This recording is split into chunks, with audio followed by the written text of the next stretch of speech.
Next podcast with Chris and Todd.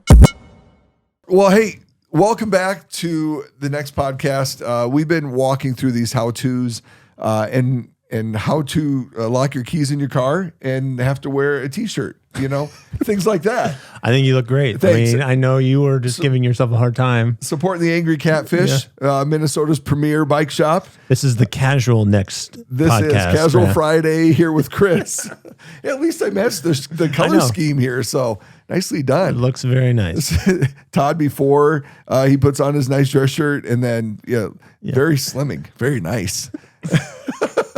But we've been walking through, we talked last time about forgiveness. Yep. And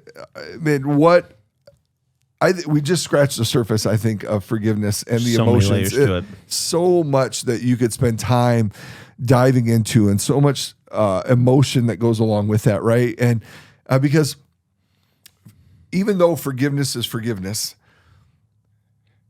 the different situations that bring about those conversations specific to each person, there's a lot of hurt. It cuts deep. Some of us never saw forgiveness modeled or walked out.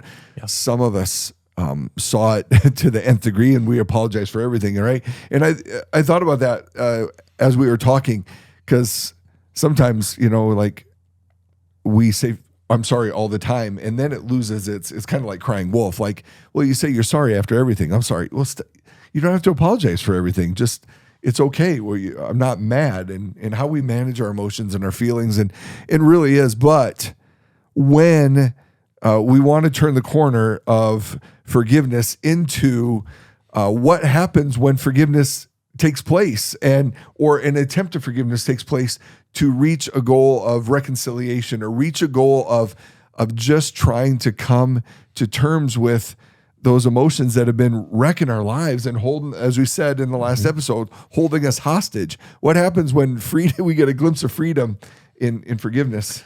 I think for this episode, it'd be important to go like, okay, we have worked through forgiveness, but how do we go after the second component of reconciling things? Yeah. And we'll just kind of, I think, walk through some basic things, but also like, what do you do when reconciliation isn't offered? Yeah. Like you try and it's met with like, nope. But then on the other side of it being like, okay, we do want to go after it. So what are some things that need to be part of that conversation? Yeah. I'll start with the first part of it because I've told people this in a lot of my counseling sessions, like you can always forgive somebody. Reconciliation is optional because, man, if that person passes away or something happens to that person or you never see them again, you may never get the opportunity to reconcile those things. Absolutely. And so that's the part where you got to work on that forgiveness, and that's step one anyways. But when that happens, you've got to be able to go, and maybe you do some things that help you kind of even moving forgiveness on. Like I've seen people who have a pain towards a spouse or towards a parent or towards a sibling, whatever it may, and they pass away. Yep. They go to the gravesite and they kind of verbalize it. They let it kind of all out. Or emotions just take over, and it's a lot of crying and anger or whatever. Those kind of things. I think I shared a Mother Teresa story in one of my sermons one time. Was just like she was great at forgiving, and she had somebody who would not let her back into her home. He was the leader of the country at the time. She was trying to get back home. He would not allow her back into her home country to see her family at all. Mm-hmm. This guy eventually passes away, but I'm telling you, this is 20 years. Her mom, her sister all pass away in this time. Okay. And she goes to his grave. Yes. And puts flowers there and you think of all the things she could have done. Yeah. She chose to do that. Those can sometimes be that ongoing forgiveness component to where, yes, you've said sorry, but now you're moving it to that next level of like, if I would have, here would be my extension towards that reconciliation. Yeah. Does that make sense? Like, I'm hoping that kind of makes sense. Like, to where you may not be able to fully experience from that, but you're walking out the full weight of that forgiveness. Because if you cannot reconcile those things with that person, because sometimes I've had it happen where you had a good friendship, it falls apart, and then you just don't see each other anymore. Yep. But one of those reconciliation parts of it is going, they may still be alive, but you're going, if I were to see them, I'd be excited for them. I would be praying for them. I've done all these things that help kind of walk through that. That forgiveness is not just, I've said sorry, I'm done with it. It's, I've kept walking that. So that way they stop taking space in your mind and heart. Or a flip side to that, you thought you had forgiven them, then you see them again. And I know we're using a couple older examples here, like you used Mother Teresa and one of my Corrie ten Boom story, who was in the occupation of Germany and in Nazi concentration camp and was speaking about forgiveness. Met a guard that was at one of the camps that she was at, and he approached her after her talk and asked for forgiveness with an extended hand. And it was this inner dialogue of, I thought I had moved on from this, and now seeing his face and him extending his hand, and do I live out what I say I believe and give that? But I think that is a perfect story of thinking we did something and we moved on from it, but then are rekindled from seeing them and having them take that first step of, please forgive me for what I did to you. Because I think we have those. We try to minimize the hurt sometimes in the life that is been shown to us. Like, oh, I can forgive that, I'll move on. But then a trigger happens, or we see them, and that's why this release of forgiveness is so key. Releasing, like, I don't want to carry that anymore. And then so, man, again, going back to that word freedom that we used is so key. But man, powerful things take place when we do forgive, or we do release that to someone, so that we're not carrying something that is holding us back from really seeing them like we need to be looking at people, right? Like, I've forgiven them, and I don't wish ill towards them. I wish them only good. I think that's kind of what you're referencing. Like, even though they hurt me, that's not holding me back from me living my life and them living their life. Right. And you and I have had enough conversations where people are really holding back and not experiencing that freedom. And that's the part. Is like you're still going after, like, you are getting yourself ready, posturing yourself to go, if reconciliation were to happen, I'm ready for that. Yep. That's how we approach it. And you may never get it with this person, but you are, if it were to happen, I'm ready because I've worked through these steps. Yep. And regardless of how they respond, I know I'm in a healthier spot because of it. And this is the other part. It's not saying what they did was, sometimes I've heard, like, when you forgive or you reconcile things, you're like, it's just, hey, it's fine. Yeah. It's not that. It's not that at all. That is the opposite of this. If anything, you're working through this, and then you're waiting for that person who's caused the harm to extend that olive branch. Because I get it. Like, the reconciliation, if you're the one that's the victim in this, it's not going, hey, are you ready to forgive? Are you ready to forgive? Are you ready to say sorry? Like, no. You wait for them to make that that push back of kind of going, I am sorry. I shouldn't have done that. Now, sometimes you may have to say, hey, that really hurt me. Yeah. I wish you wouldn't have said that. I wish you wouldn't have done that. Because that way, sometimes they don't know. Yeah. Like, I've been in those moments. I was like, I had no clue I hurt you. Yeah. I'm so sorry. That's not my intentions. That wasn't it. But then that can reconcile things pretty quickly. Yeah. And so that's the part where you've got a voice. If you're the victim in this, and this is where I think we'll start kind of like, here's the components to working towards that reconciliation. If you're the victim, if you're the one that's being, and I hate even using the word victim because the goal is not to become a victim in this. No, but absolutely. Use it as like, you're the one that got hurt. Yep. So then you would need to go, okay, I need to eventually express that when the time is right. Yeah, absolutely. When you're ready to express that and going, hey, that hurt. That's not, I don't want that in the future. I don't want you, like, that really bothered me. And so you have that conversation, but then how that person responds will determine kind of the next steps. Yeah. But you've got to be willing to go, okay, I was hurt. You got to acknowledge it. And not kind of treat it like, okay, it's fine. It happens to other people. No, it hurts you. Mm-hmm. Acknowledge it, recognize it, and then start working through the forgiving process and getting to yourself ready to reconcile, because then that becomes the next conversation if that person is willing to navigate that with you. Yeah. I think the invitation, and you can go about this great way, is like, you got to be careful with the way you approach it. It's not a text message. It's not like, how do you go about inviting them into that conversation? How do you go about that? Like, I wish sometimes I wish you could always do it in person, but sometimes it will be a text message. But recognize it should always kind of go in this order. Like, it should be in person, talking to each other. Yeah. But if you don't have that option, then maybe social media might be the route to go. And I say social media, text messaging or phone call. I don't think it should ever happen in the Facebook world or Twitter or any of that realm. Or X now. X now, I'm sorry. But that's the part where it's like you've got to do it in a way it's you two. As the Bible kind of talks out, it's like you go do this privately with this person that's hurt you. Yeah. That's where it starts. And then if they don't want to, and then it can kind of bring in third parties. Matthew 18 walks through that. Because as Christians, we're actually called as a Christian to another Christian to work through some of these things. But hear me on that. If it's something that's affecting, in that passage, kind of understanding of affecting the whole church, and some justice has been wronged here.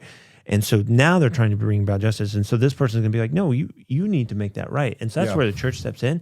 And sometimes these hearts, you're like, we can't force them. Yeah. Well, and I think that's it. I think so many times it is forced, or they try to force it. And that's where it can be beneficial to call and say, hey, this is a person that knows us both and kind of knows what's going on.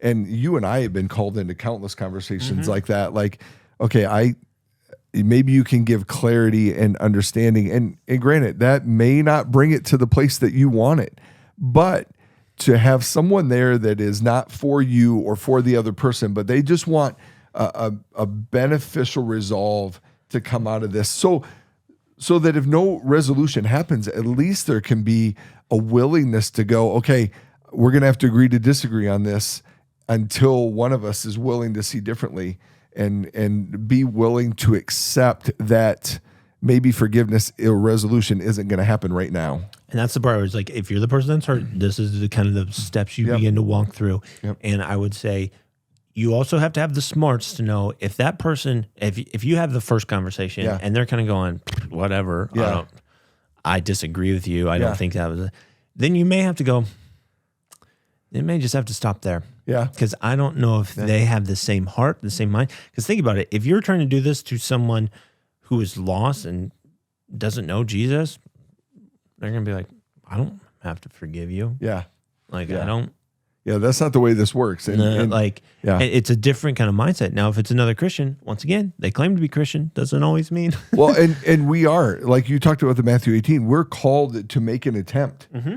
And this is not hey, if we get around to it. No, we don't want to live in, our hope is we don't want to live in conflict with anyone. We want there to be resolution. And this is not hey, let's just all get along. We understand that life is lived and there are frustrations and there are moments. And I agree, you have to be willing to discern they're just not going to go there with me. And the hope is that, and this is a part of resolution, that or working towards it, your mindset towards them is not one of hostility anymore. We as a believer are called to show them love even in the midst of conflict, which I know is a very difficult thing to be like, because there's still active hurt. There's still a willingness not to meet somewhere. Yeah. And you're like, well, how can I treat them nice? Well, like, welcome to parenting. Like, man, you're driving me nuts, but I still love you. Right. But it's really difficult to watch someone walk away from a table that's not willing to give what you, and I think we live in a world right now where we want that fairness, and that fairness message is like, well, you got to keep pursuing it. No, you don't, because if you've done your part and said, listen, I'm extending this olive branch, or I'm giving of myself, you're just going to have to part ways and be like, hey, if you see them, hey, I wish you well, but I'm not going to pursue this. It's kind of that gate and fence conversation. It's a boundary conversation. Because if you try to go, hey, that really hurt me, and their response is poor, their response is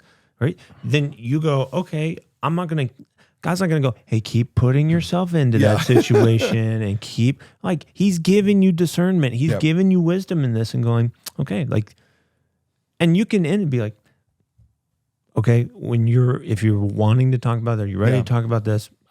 I'd like to do that when that time presents presents itself. There's just ways to go about it, but you may have to put a boundary in place because for relationships to work, boundaries are needed. Yep. And so that becomes part of reconciliation is going, okay, you did this, and in the future, I don't want that to happen. You've got to put that boundary in place. That's how reconciliation begins to grow and build trust, because you got to set the expectation so that person can meet it and build trust again. If you don't like put that stuff in there, and sometimes your boundaries may actually divide the relationship. Yeah.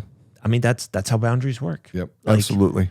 Some of them are going to be painful, and the people who are willing to lean in and go, I see that, I shouldn't have done that, and I will change. Those are relationships you go, those are healthy. Yeah. And that's difficult because to take a step back just a brief moment, like what we were modeled and what we were shown does play a huge part in this, but a willingness, we can't live in that, right? We can't live in that. Well, this is the way no, hold on. We are called to grow and healthy things grow. And so, time, there's that equation, time plus consistency equals trust. If there's going to be a reconciliation, sometimes you just need to give it time, and that's okay. And you think about things in high school and all those hurts that people held on to, like they hurt me, they were a jerk, or they did this to me. And then you see them 20 years later and you're like, man, I can't believe I held on to that long, or I can't believe I didn't, or I can't believe I still remember that. And you're like, oh man, maybe there are some things that I need to explore that maybe I'm holding on to right now that are holding me back or shaping the way I view resolution. But I agree that the one thing that I love is there is such an amazing sense of peace when resolution happens. And I want people to feel that. I want people to understand that. Whether you said, okay, I'm not going to allow this to hold, even though they're not going there, or you get to experience that when the other person shares, like, you know what, I was wrong there, and the peace that comes with resolution, and because we're called to live in peace, and that hope for us is that you can begin to see things maybe differently. Maybe you've been looking at it differently. Well, I can never get there. Right? They'll never do it. Well, it's not necessarily dependent upon whether, like you just shared, whether they'll do it or not. And there's so much hope there. And so now I take it and like, let's flip it to the other person. Maybe you're the one that caused the offense. Yeah. Maybe you're the one that caused the pain. So now it becomes a little bit different because you are going to, once you kind of recognize like, oh man, I messed that up. Yeah. You're going to have almost a series of different emotions and actions. You will want to resolve this quickly. Not a bad thing, but you've got to be careful with that. Yeah. Because you may go, well, I said I'm sorry. Yeah. I said I'd make this right. And then you're like, and now you're like holding it over my head. And now everything I do is you're just analyzing me to the nth degree. And so some of that, you got to be like, okay, since I made this fin, I've got to give them grace as they navigate this. Because here's the thing I always go to is like, that person never wanted to have to walk through what you created in their life. So you've got to be willing to go, I need to give them grace and let them come to where God is working on them and God is helping them get to a spot of being ready to forgive and being willing to reconcile things. Yeah. And so you've got to be careful about really wanting to push this so quickly and moving on so quickly, because that's just natural for us. Like, oh, I caused some pain. Let me fix it. Let me get it and let me move on. The other part of it is I go, you either got that action or you've got the one that's like, fine, I'll give up. I'll just leave. I'll never do. Yeah. I'll never be around you again. And you run. And I would say that's not helpful either, because you need to lean into some of this. If you recognize you've hurt somebody, whether you agree with it or disagree with it right now, there's a place for that, but you got to recognize you hurt somebody. Yeah. And you got to be consistent in your actions and your attitudes, right? If you hurt someone, that's a good time for self-reflection of going, okay, are there things that I'm doing right now that perpetuate that mindset or that are consistently hurting people? And you're like, well, this is just the way I am. And hold on. No, if we're called to live in peace and we're called to live in a certain way as followers of Christ, we have to do some self-examination of saying, okay, because I've been there, right? I've been there of saying, are the things that I'm doing causing frustration or hurt to people? And it's not my intention, but because I have a blind spot or because there's something there, And I agree with that. Like, you can't just demand them to forgive you because you said, I'm sorry. You've got to be willing to give them that space to process that and to work through the hurt, because just because your perception of how you hurt them could be one thing, it may be much deeper because of their past or because of consistent situations that have taken place in their life. And you've got to give them time, and you've got to be willing to just sit in that. And that's not a fun place to sit. Like, I hurt them. I want it to be better. Sucks. I want to move on. Like, and I want it. Yeah. I want it to be better now so that we can be friends again, or that we can get back to where we were. And realizing that, yes, we talked about in the last episode, like, pain shapes you, and pain does shape you when there is not reconciliation in a friendship that you have loved. Sometimes it's just downright just scary to go, what if they don't want to forgive me? Correct. I don't want that. And we have to be prepared for everything that and that's comes a our fear way. that you may, but don't let that fear define you. Yes. And because I've seen so many people be like, oh, but I need them to love me again. I need them to forgive me. And I'm like, you can't control that. Yeah. And so you've got to be willing to kind of go, all right, God, you're in charge of this. I trust you. And so for those who cause the pain, you run the risk of trying to control the outcomes on these things. And you've got to be willing to let that go. The other component, I would say this, is learning how to say sorry and learn how to ask for forgiveness in a good way. Saying forgiveness, like, I'm sorry that you felt that way. No, danger. I'm sorry that that you think I put you in that. No. That's not you owning it. Yeah.